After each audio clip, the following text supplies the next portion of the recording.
Hello and welcome to the second session of the General Training for Viewpoint Christian Academy. This session will cover two very important points in developing your home learning center, and that is accountability and motivation. So, with that being said, let's jump right into that, and there will be a few things on the screen to help you. I would highly recommend you take notes of some of these things as well. But let's first talk about accountability. See, learning is the responsibility of the student. This is a universal truth. Responsibility demands accountability, and you can incorporate the principle of accountability into your home learning center. So there are some very practical ways that you can hold your child accountable for their responsibilities in regard to doing their schoolwork. So you may ask, how can you as a parent at this time reasonably hold your child accountable? Well, let me give you a few ideas. First, you can hold them accountable for the quality of their work by being a noticeable presence. By this, I mean that every once in a while, you just kind of stand over their shoulder while they're working and let them know you're watching them. Read some of the answers that they're giving to make sure that they make sense. And watch them while they are taking their quizzes, their tests. And this is definitely important. Watching while taking quizzes and tests are vital. Checkups and self-tests. If you notice that they're looking back in the booklet or using notes, looking at other books, or have a tab open on another website, question them and insist that they close all the tabs, close all the books, put away all the notes. Quizzes and tests and checkups and self-tests must be taken without using aid of outside sources. If they do otherwise, it would be considered cheating.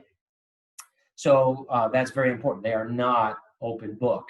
The checkups, the quizzes, the tests, the self-tests, these things are not open book. So it's very important for you to keep that in mind. It's your job, or the responsible adult that is overseeing them, to make sure that they are not doing so.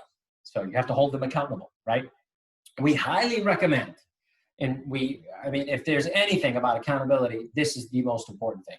Highly recommend that the student do their work in a public area if possible, where they are always within the view of a responsible adult and not put in a position of temptation without accountability. If your child is in their room alone doing all of their work and no one is holding them accountable, it's going to be a great temptation. The devil will definitely come and tempt them and try to get them to do things that they really ought not to do. So please help hold them accountable by always being a presence and viewing them. The second area that I would like to discuss with you today is the area of motivation. Accountability is huge. You must hold them accountable. In addition to accountability, and perhaps this is the most effective tool at your disposal, and that is that of necessary and proper motivation. See, without motivation, diligence will not be demonstrated. God himself understands this, and the scriptures tell us that he is a rewarder of diligence. Hebrews chapter 11, verse 6. Now, this should be a motivation for the believer, and it is. It motivates me. I know God is going to reward my diligence, so it motivates me to keep praying. It motivates me to honor him and keep serving him. And the same thing is true in academics in regards to our students. So Viewpoint has learned how to implement both long-term and short-term motivation. Long-term and short-term motivation. At your disposal will be two tools. You'll see the picture here on the screen of what we call a STAR chart, progress chart. And that chart will be there to help motivate your student. The year is broken up into 4 quarters, you will see there. And every time a unit is successfully completed, you will take one of the stars that's going to be in your box, and you will stick it on the week and the subject that correlates to show progress. Typically, every 3 weeks, you would want maybe 4. In Ignition would be 4, probably. With ACE PACES, it would be every 3 weeks. You want to have 1 star in everything every 3 weeks. So there's a goal, right, to get the star on the chart. It may seem silly, but use it, because even our experience has been even students as high as senior, 18 years old, they still want their stars because it demonstrates achievement. It's a good motivation because it becomes more intrinsic. Oh, yes, I can achieve this and I can accomplish that. But the issue with that is that it's a long-range motivator. long-term motivation. And that's good. We need the long-term motivation, but we also need short-term motivation. One tool that we have at our disposal for short-term motivation is the vision card. You will receive copies of the vision card in your packet. Please use those every day. It breaks down. See, we've got long-term motivation for the year with the star chart, but we also need monthly and weekly and daily and even shorter at times motivations for the student. So this vision card is going to help you with short-term motivation. Use it. Set goals every day. And as the student completes their goals, they mark them off. It's important to set good, achievable, and reasonable goals. And we have suggestions for that in both in your materials that we're sending you. You will see in the student handbook that we send, there will be a layout, and it will say you should do this many pages per day, as well as in your training manuals that you're receiving. So please set appropriate and attainable, reasonable goals and have the students mark them off as they're going. Use this as a motivation every day. So you got to have those. You got to have short-term, you got to have long-term motivations. We have found over the years that one of our most powerful motivators is break time. You don't want the students to work all day long nonstop until they get their work done. No, they need to work, take a break. And we highly recommend probably about every hour, but this may change.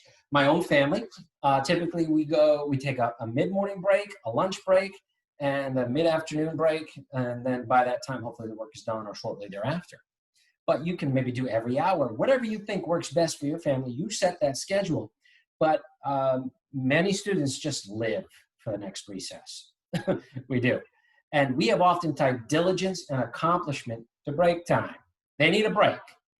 But the more that is accomplished, perhaps the longer the break. The less that is accomplished, the less the break. If necessary, very rarely, in rare cases, and don't do it all the time, you might have to eliminate 1 or 2 breaks every once in a while because they're refusing to work, right? But notice that there's a positive and a negative motivation in one. For motivation to work, there's got to be a positive reward for diligence and a negative consequence for not completing responsibilities. Look, I highly recommend you find what works for your family as a motivator and use it to inspire diligence. Maybe recess isn't going to work for your family.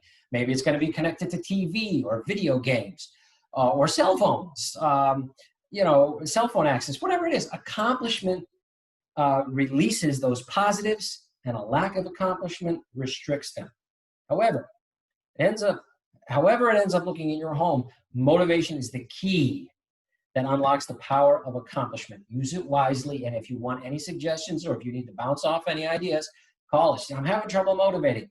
Call us. We have a lot of experience motivating students. We'll give you as many suggestions to try to be as helpful as we can. And let me just put in here real quickly this quick footnote.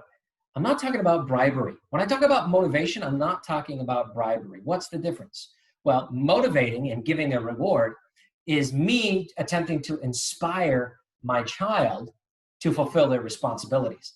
Bribery is me being lazy and trying to relinquish on my own responsibilities and just trying to get the kid to do what they need to do without me putting in the work that I need to do. So parents, you should never bribe your child because that's laziness on your part. But you should always try to motivate them because that's inspirational on your part. So I hope this is a blessing to you, but please, as you're developing your home learning center, you're going to learn as you go. You're going to change, you're going to adapt things, but make sure that you hold them accountable and provide motivation. If those two things are key to them being successful and to your family experiencing success this year. God bless you as we continue on with our training.